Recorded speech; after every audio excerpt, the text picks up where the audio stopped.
the state of our base is getting stronger and stronger every single year. Our economic impact statement was just released for 2017, and it was a $2.87 billion impact to Middle Georgia. And that's absolutely incredible. It's up $11 million from last year.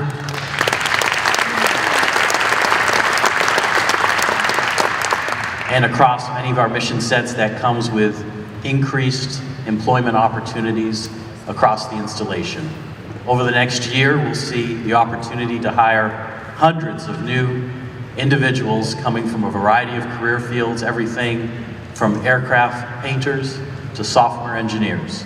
And so the opportunities are there regardless of where you're coming from and the goals that you have to serve our nation here in Middle Georgia. There's two I love to talk about in every community forum I'm in.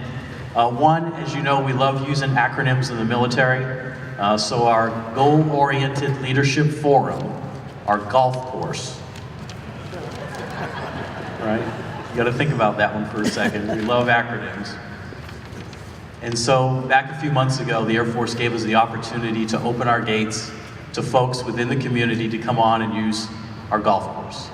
And so you might think, well, that's not a big deal, but it's a huge deal, because I think any opportunity we have to bring folks from the community onto the base, to see what we do, to participate and engage with our airmen, military and civilian, allows us to nurture and develop those ties that bind us and make us a stronger community and to make us a stronger Air Force. Second, I'm very passionate about air power, obviously being an airman for the past 23 years. And so we have one of the 16 aero clubs in the United States Air Force here at Robins Air Force Base. For the past few years, that aero club has been open to members of the community to come on and learn how to fly aircraft. And so right now, out of our 55 members, 20% of them come from our local community. And so we are an air power nation. From the time that the Wright brothers took their first flight till Chuck Yeager broke the sound barrier, to the day that we developed unmanned aerial vehicles. No matter if you're in the civilian sector or the military, there are opportunities for young people in science, technology, engineering, and math. And one of those opportunities is to slip the surly bonds of earth and to learn how to fly. You all may have heard last month we made a small announcement that we're going to bring all the Navy and Marine Corps C-130 depot maintenance to Warner Robins Air Logistics Complex starting this year.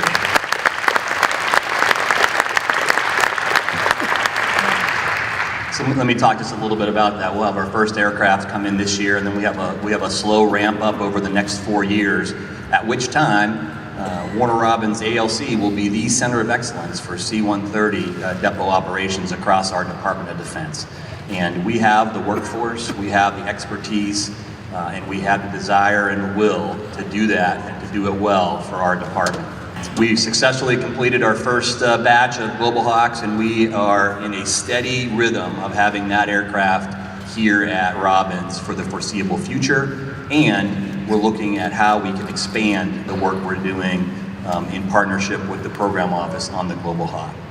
So as our nation adapts to the reemergence of great power competition, and as our Air Force continues to invest in readiness, as is evidenced in this latest President's budget, all three ALCs are going to be called upon even more in the future.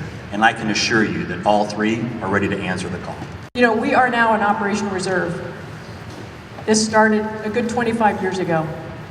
And we were, prior to that point, a strategic reserve with strategic depth supporting our nation's defense. And ever since the first Gulf War, we have transformed into an operational reserve. We do this along with our civilian and contractors. We're always ready to compete, deter, and win in today's fight. We are more lethal, and we do this alongside our allies and our partners to make sure that we prevail in conflict and preserve peace through our strength. Next month, my wing is going to be awarded its 20th Outstanding Unit Award. 20.